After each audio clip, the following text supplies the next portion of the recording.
Hola, bienvenidos. Como les comenté anteriormente, durante mi último viaje a la ciudad de Querétaro, pude hospedarme con unos amigos que radican allí. Desde luego estuve muy agradecido con ellos por darme posada durante un par de días. Pues bien, hace algunos meses decidieron cambiarse de casa y a inicios de este año finalmente lo hicieron. Durante mi estadía me platicaron algunas de las experiencias que han tenido durante este proceso y hoy quiero compartirlas con ustedes. Con la llegada de su primer hijo, quedó claro que el espacio que tenían ya no era suficiente, de manera que un cambio era necesario. Lo planearon desde mediados del año pasado y finalmente lo ejecutaron a inicios de este año. Vivían en un fraccionamiento más o menos cercano a la terminal de autobuses de la ciudad, y decidieron mudarse a otro, un poco más retirado, pero cuyas casas son más grandes. Es un lugar simpático, y la nueva casa que habitan me pareció agradable. Tanto en su casa como en el resto del fraccionamiento seguía sintiéndose un ambiente de, digamos, pioneros. Este fraccionamiento es muy nuevo y podremos decir que prácticamente no hay nada cerca, aunque si consideramos que la ciudad en sí aún no es muy grande, nada está realmente lejos. Pero el asunto sigue siendo que no hay centros comerciales, lugares de entretenimiento, vamos, ni un Oxxo en las cercanías, siendo que donde vivían previamente ya tenían todo a la vuelta de la esquina. Hace años, cuando recién se fueron a vivir a Querétaro, también estuvieron en calidad de pioneros por algún tiempo. Los visité unos meses después del cambio y buena parte del lugar seguía deshabitado. Los parques y las áreas públicas estaban sin terminar, lo mismo que las varias plazas comerciales que había en las cercanías. Si no recuerdo mal, una de las cosas más difíciles a que adaptarse fue la falta de locales de venta de comida. Viniendo de la Ciudad de México, donde en ciertas zonas uno encuentra taquerías y puestos de antojitos casi en cada esquina, el cambio sin duda fue duro para ellos. Años después, la situación parecía repetirse, pero en esta ocasión comenzó a ocurrir algo bastante curioso, que es el meollo de lo que quiero platicarles. Ser pionero no debe ser fácil. La última mudanza que mi familia y yo experimentamos fue hace más de una década, y viviendo en la Ciudad de México realmente no hay muchos lugares donde uno pueda decir no hay nada. Por otro lado, yo nunca he sido parte de un desarrollo habitacional semejante, de un condominio horizontal. Según tengo entendido, este tipo de viviendas y la relación que implica entre sus habitantes, ser un condominio, es algo relativamente nuevo en el país. Una búsqueda rápida nos arroja que data de 1975 y que fue inicialmente promovida por el Infonavit como respuesta al crecimiento urbano desordenado. Hay toda una historia sobre este tema, muy interesante por cierto. Yo mismo tomé un trimestre de urbanismo moderno en la universidad, pero eso escapa al ámbito de este video. Sirva decir que ser un condominio, dueño compartido de un espacio, otorga varios derechos y también acarrea varias responsabilidades. En este tipo de vivienda, o por lo menos en los que han habitado mis amigos, existen áreas comunes, reglamentos internos, consejos de administración y algunas otras monerías. Si bien esta es una forma de vivienda relativamente nueva en México, es una que lleva varios años tomando por asalto las afueras de Querétaro. Lo primero, al mudarse a uno de estos fraccionamientos, es elegir a la administración. Mis amigos y varios de aquellos con quienes comparten ahora el espacio ya tienen experiencia previa con este tipo de vivienda, pero siendo Querétaro un lugar al que muchos habitantes del Estado de México, Michoacán, Guanajuato, San Luis Potosí y, desde luego, la Ciudad de México están escogiendo como un nuevo inicio, también hay quienes nunca habían experimentado algo semejante. Desde luego, esto generó fricciones al momento de la elección de la administración y, posteriormente, la definición del reglamento interno. En mi experiencia personal, limitada lo admito, ni la colonia tradicional, ni la vecindad o el barrio llegan a fomentar la organización y convivencia de la misma manera que lo hacen los condominios, sobre todo si son cerrados, como es este.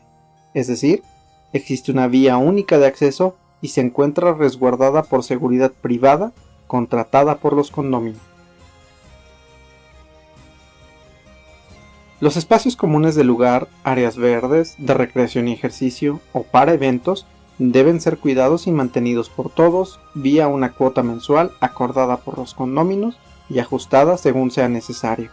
El uso del área de eventos debe ser solicitado con antelación, vía una petición a la administración.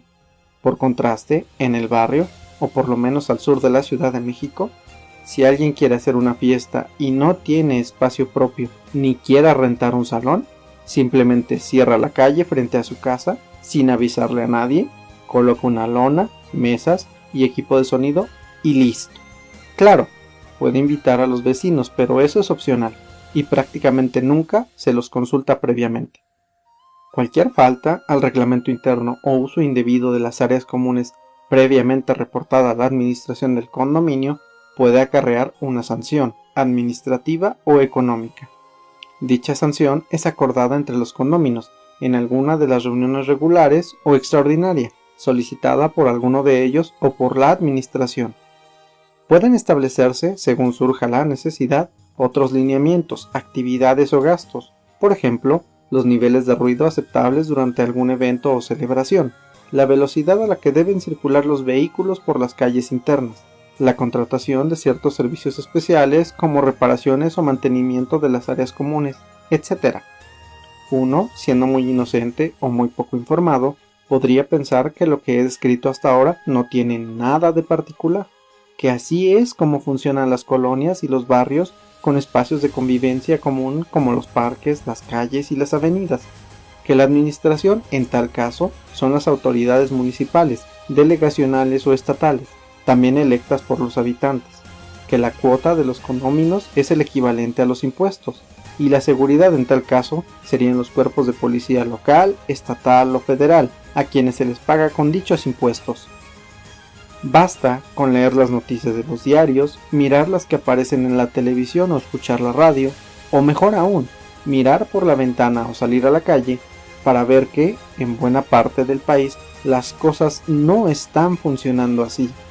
El condominio del que les platico, como muchos otros similares, es en efecto una versión miniatura, un microcosmos dirían algunos, del tipo de organización y convivencia que muchos quisiéramos que ocurriera en el resto del país. Dada la evidencia disponible sobre diversas regiones del país, me permito afirmar que estamos fallando miserablemente en fomentar dicha convivencia, en acordar reglamentos, respetarlos y aplicar sanciones a los infractores. Estamos fallando. La convivencia respetuosa y, preferiblemente, pacífica que muchos deseamos para las personas y las comunidades no existe salvo en casos excepcionales. ¿A dónde quiero llegar con todo esto? Resulta que en el condominio que hoy habitan mis amigos han experimentado ciertos eventos y circunstancias que, mientras me los platicaban, trajeron una enorme sonrisa a mi rostro y provocaron en mí algo muy parecido a la esperanza. Aún antes de llegar a habitar su nueva casa, los primeros condóminos que habitaron la propia a finales del año pasado se organizaron de manera informal para llevar a cabo una posada navideña tradicional. Nuevamente, esto no tiene nada de particular. En cientos de barrios, pueblos y colonias de todo el país, esto ocurre año con año, pero usualmente ocurre en comunidades que ya tienen al menos un par de décadas compartiendo espacio e historia. El hecho de que un nuevo asentamiento, un grupo pionero, formado por perfectos desconocidos entre sí, decidiera hacerlo, le dio a mis amigos un indicador bastante prometedor de lo que podría ser su vida en este lugar. Más tarde, ya en posesión de su casa, y dado el relativo aislamiento en que se encontraba el fraccionamiento, surgió, como les había ocurrido en el pasado reciente, el detalle de la comida. No solo mis amigos, sino varios otros condominios enfrentaban la incapacidad de cumplirse un antojito de medianoche, salvo mediante la utilización del automóvil, con el tiempo y los costos que ello implica. Dado que el permiso para uso de suelo es habitacional y que la plaza comercial a la entrada del fraccionamiento aún está por ser terminada, las opciones eran casi nulas, pero encontraron una solución.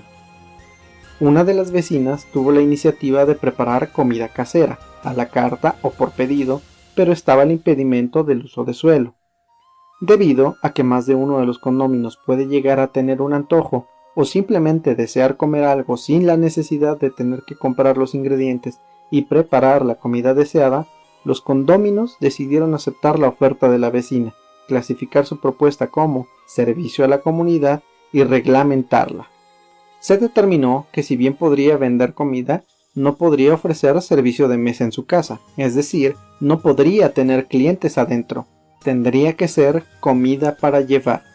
Los condóminos establecieron entonces un grupo en WhatsApp, no solo para este fin, sino como una vía de comunicación genérica, y de esta manera cualquier vecino interesado en adquirir comida casera hace su pedido mediante la aplicación y la vecina entrega de manera personal en la puerta del solicitante. Un sistema simple y efectivo, con el que la mayoría de los condominios estuvo de acuerdo. Mis amigos me comentan que ha resultado muy exitoso, que ahora la vecina oferta 3 comidas al día y que prácticamente no pasa uno solo sin que agote sus existencias. Desde que inició operaciones este sistema, como cabría esperar, han surgido otros servicios de comida que preparan botanas, postres y otras cosas. Ahora, los condominios tienen acceso a una buena variedad de platillos. Desde luego, esto es un éxito comercial para quienes han decidido ofertar sus productos, pero es mucho más que eso. Cualquiera con un conocimiento mínimo de la historia del mundo sabe del inmenso poder que ha tenido y tiene el comercio, no solo para el beneficio económico de quien vende, sino para quienes compran y en más de un aspecto. El comercio ha sido y es una de las grandes fuerzas modeladoras de la historia, aún antes de lo que hoy conocemos como globalización. En la escala del lugar que nos ocupa, no ha sido la excepción. Este sistema ha permitido que la relación entre los condóminos, no solo con quienes venden comida y servicios, sino entre sí, se haya vuelto un poco más cercana cada vez, compartiendo entre ellos platillos favoritos, intercambiando recetas y demás, no solamente vía la aplicación, sino frente a frente. El sistema de comunicación implementado, al ser genérico, ha servido también para organizar otro tipo de actividades. Por ejemplo, una celebración por el Día del Niño, a la que, según entiendo, asistieron la mayoría de los condominios con hijos y varios que incluso ni siquiera tienen uno.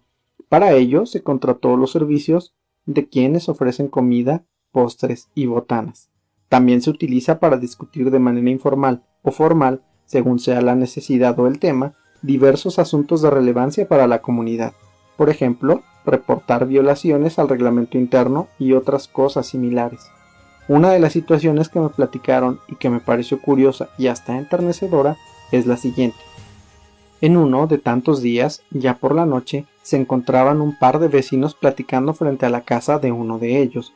En eso, se les acerca otro, que hasta donde me dijeron vive solo, a pedirles que por favor le prestaran algunos ingredientes para cocinar. Por cuestiones de tiempo y carga de trabajo, había olvidado pasar al centro comercial que le quedaba de camino a comprarlos. Se lo veía cansado y hacía la petición con una mezcla de amabilidad e inquietud. ¿Se iría esa noche a dormir con el estómago vacío? Uno de los vecinos que platicaban se compadeció de su situación y lo invitó a su mesa para que cenara con él y su familia. Yo pensaría que este tipo de situaciones pueden ser comunes entre personas que ya han compartido muchos años de vecindad, que tienen una historia compartida amplia y sólida. El hecho de que se haya dado entre personas que en ese momento eran prácticamente desconocidos me causó una muy grata impresión.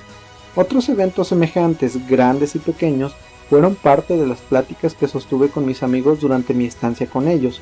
Hay algunas situaciones y reflexiones más que quiero compartirles, dado que me parecen interesantes y alentadoras, pero eso tendrá que esperar a la próxima semana. Espero quieran acompañarme. Hasta entonces.